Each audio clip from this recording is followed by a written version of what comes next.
second chakra, Svadhisthana. Sva means self, or prana. So we know that prana is life force, and typically when we talk about prana, we say it in the context of pranayama, so the breath. But Svadhisthana is down in the base here. This is in your pelvic bowl. The second part is adhisthana. That means dwelling place. So this is the dwelling place of the self. This is the center of your life force. So let's talk about that. So this is in your pelvic bowl. What's in your pelvic bowl? So in this pelvic area, you have reproductive organs. You've got the uterus. You've got kidneys. Well, sort of. So you've got bladder. This is also about where we say that chi lives, if you're talking from, so we're coming at it from a sort of Hindu-Indian aspect. If you go to it from the more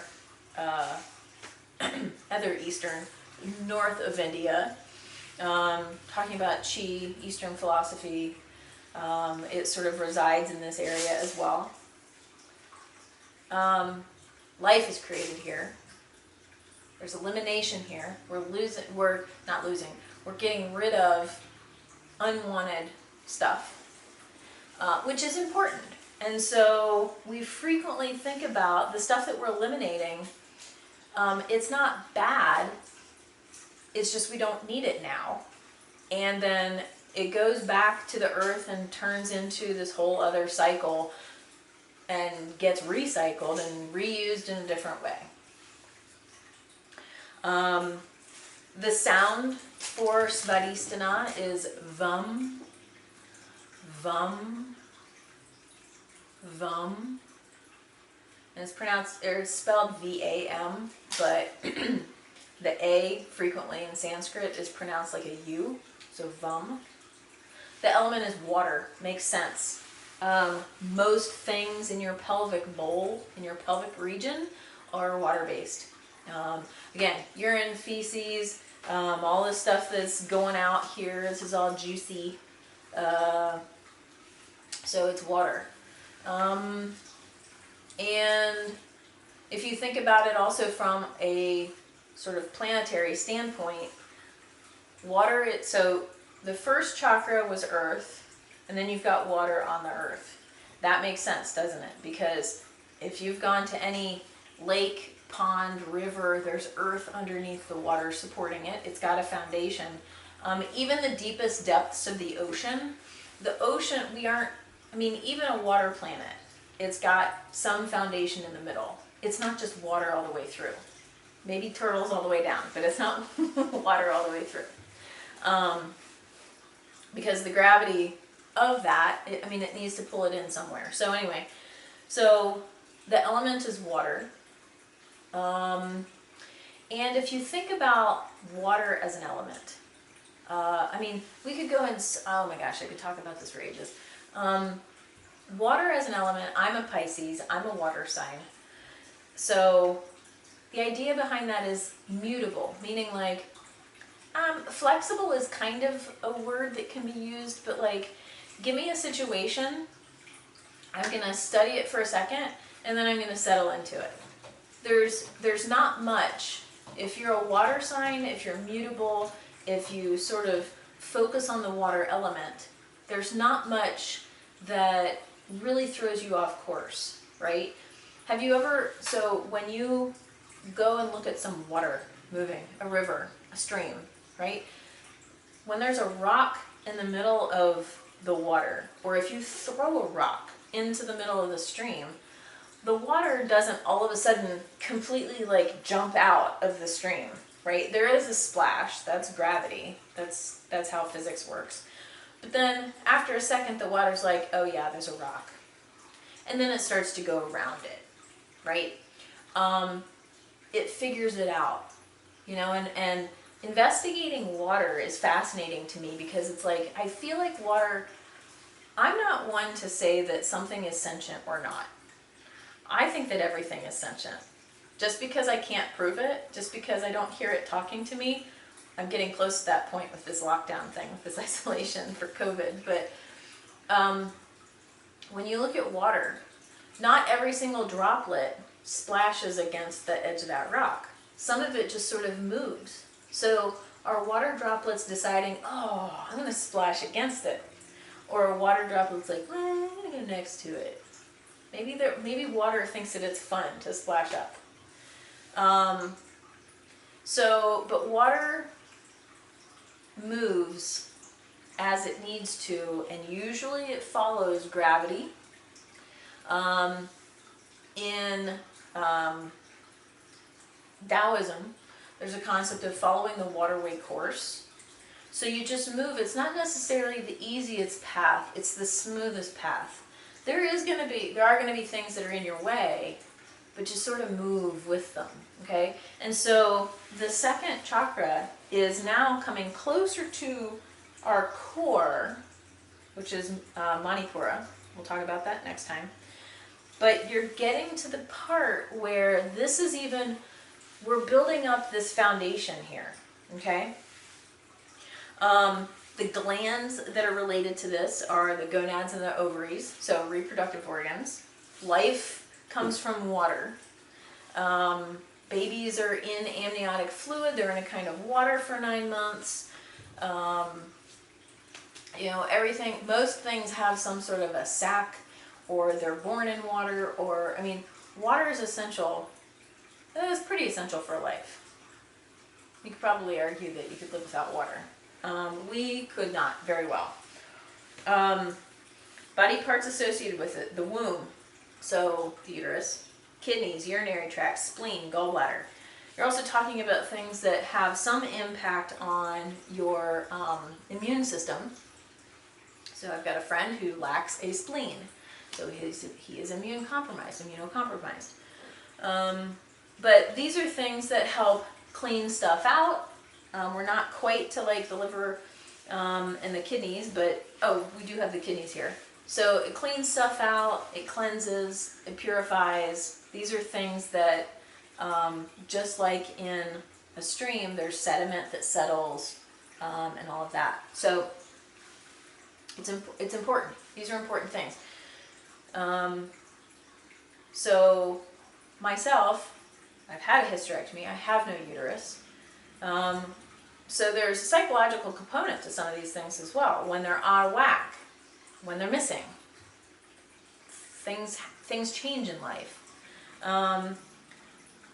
But you also learn how to adapt, right? That's the whole point of water, is it adapts. So some of the themes or the concepts related to the second chakra: intimacy, feelings, like emotion, sexuality, procreation, sensuality, and freedom.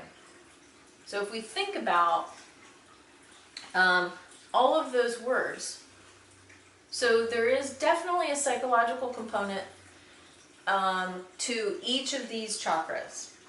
So even if you don't come to them from this sort of woo-woo energetic standpoint, if you look at it, my God, even psychology is seen as woo-woo sometimes, so whatever. Just because you can't sometimes see it on a machine doesn't mean that it doesn't exist. So when you think about somebody who's been traumatized in this area, right? So sexually molested. That's probably the biggest one right there. But feelings of issues with intimacy, issues with, so when you've got a psychological blockage related to this, you may find that you may know somebody who's constantly got urinary tract infections. You may know somebody who is, they have sexual issues. There's a whole range of things that are that fall under like sexual issues, lack of sex, too much sex, you know, covering up, like having so much, you know, using sex as a tool, or either using it, like having it or not having it, using sex as a replacement for love, lacking intimacy. Just because you're having sex doesn't mean it's intimate. So there are a lot of things that are related to this. And if you've experienced trauma that has affected this area, sexual trauma probably did, then a whole host of things can be out of whack. And so you work on the second chakra, you work on this energy center, you work on the psychology related to this area and the things associated with it. And there's a lot of honesty and openness that's got to happen with yourself. I think one of the things that I find helpful, important, crucial almost, in working on the chakras is honesty with yourself. You don't have to tell anybody else about what you're doing. However, like the pact that I made with myself a million years ago was, if I'm going to write in a journal, I'm going to write the most honest thing possible. Something that I don't expect anybody else to look in my journal. If they did, that's their own fault. You know, because if I can't be honest with myself, then there's no point in it. And so when you're working on the chakras, you're working on also being honest with yourself about the things that you encounter. Good and bad, positive, negative. You know, psychological things, emotional things, stuff comes up, okay? So when this is out of whack, perhaps you're experiencing impotence, uterine problems, all kinds of uterine problems, eating disorders, gout, discomfort with gender roles, maybe even, so this is sort of old, probably even gender identity. I mean, that's finally coming to the forefront in our culture, at least in the West, in the United States. And a sort of positive affirmation that can go with this is, I flow with the rhythms of life. That's water, isn't it? So when you're practicing, when you've got a yoga practice associated with Svadhisthana, the second chakra, then Muladhara is going to come into play. And you can feel how when you engage Muladhara, that has an impact on the organs that are housed in your pelvic bowl. So you're going to start to learn how you never just work on one chakra at a time. You're always working on a couple at least. They're all connected. You can't just isolate one chakra and do just that. Something else is always coming into play.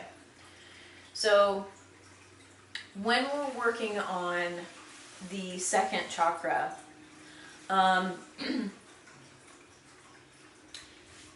also keep in mind that the hips are associated with this. We hold a lot of emotion and tension, maybe that's the same thing, in our hips and in this area. So be gentle and kind with yourself and non-judgmental when things come up, if things come up. And if nothing comes up, it doesn't mean that you're doing it wrong, right? If you're not crying during a yoga session, it doesn't mean that you're doing it wrong. We all experience and express emotions differently. So just like water, when something comes up, acknowledge it and then sort of flow with it. That may be a practice for some of you. You know, for some people, that's just a way of life. I gotta be honest, that kind of is like, I go with the flow. That doesn't mean that I just roll over and I'm like, do whatever you want with me. You know, okay, fine, I'm just gonna let life happen. That's not at all what that means. Because there are also a lot of other things that come into play when you're flowing with life, right? So if you're going to go with the flow, you probably kind of have to be prepared a little bit. And you kind of got to think on your feet a little bit, because you've got to negotiate and navigate. Like, okay, this thing just dropped right in the middle of my path. Which way am I going to go? Which is the better direction? If I choose a direction and it doesn't work out, am I going to be okay? So there's a lot of forethought. There is planning. So going with the flow doesn't mean that you're that, I mean, I think we all know that person who, God, it seems like everything works out. Like, they're just like, they're the ones that, they're like, yeah, I'm just gonna go live in a rainforest now. Huh? What? Like, I don't know how I would never be able to do that. So, but that's the thing, is just making that decision. There's a lot of stuff that goes on with a personality like that. You either completely prepared for it. Financially, you've got the support, you've got the bank account for it, you've figured it all out, you've done the research, or you have the mentality that if it all crumbles, if it doesn't go well, that there's something about you, there's something about your makeup that can actually handle that, the next thing, that trying to live in the rainforest may not be the best thing for you. Maybe you don't like eating bugs. I don't know. So, yeah. Now, with anything related to the chakras, you can modify this like crazy.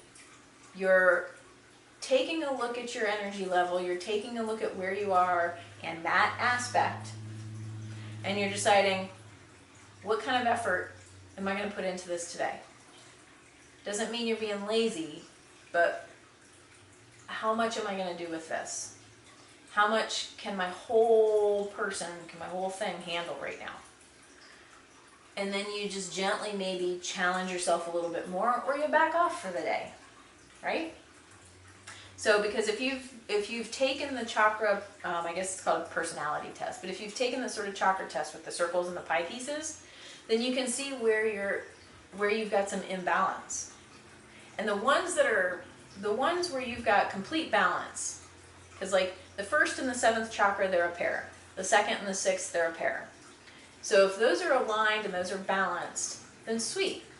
You just do whatever feels right. However, if something is wildly off kilter, you've got more up in the seventh chakra than you've got in the first, then we need to work more on the first. If you've got more in your second than you do in your sixth, then we need to sort of go easy on the second chakra a little bit. You're still going to work on it, just maybe not full force, and we're going to have to focus on the sixth, right? So, if you have any questions, if you have any discussion points, put them in the comments below or put them in the Facebook group. Again, I could talk about the chakras all day long. So that's why I'm making these a separate video to talk about them, and then we're going to have the asana practice. So you can listen to this before or after, doesn't matter. Okay, great. I will see you in class. Oops, I know you just sat down, but I gotta go. Sorry, buddy.